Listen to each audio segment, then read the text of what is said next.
reaction daw po dun sa dismissal daw po ng DQ, ng disqualification against. Well, kasi parang paulit-ulit na lang. Citizenship, nasagot na eh. Ilang beses na final yung citizenship. Nasagot naman na sana humingi nila sila sa COMELEC dahil nag-file kami nung may dokumento kami na galing sa US Embassy. Sinasabi hindi ako US citizen. Sana humingi nila sila doon, di ba?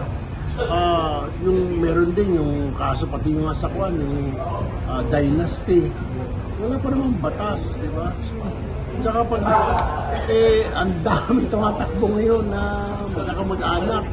Ba't kami lang?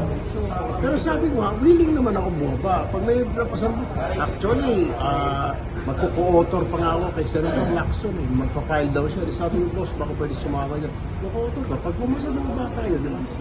Pero yung latest daw po, Senator, dismiss na daw po yung... Kaya nga, yung it's citizenship na naman yung issue. Pati dynasty yata. So, paulit-ulit na eh. Pangatlo na yata ito. Pangatlo na. So, wala na sasagutin. Lagi na lang ganun eh. Parang nire-rehash lang. Pero maraming salamat po. Una sa lahat, mapasalamat doon sa Panginoon Diyos. Pangalawa doon sa COMELEC Embang at talagang pinag-aralan nila yung kaso. So, wala naman talagang basis. Kasi may kompleto naman yung mga dokumento namin.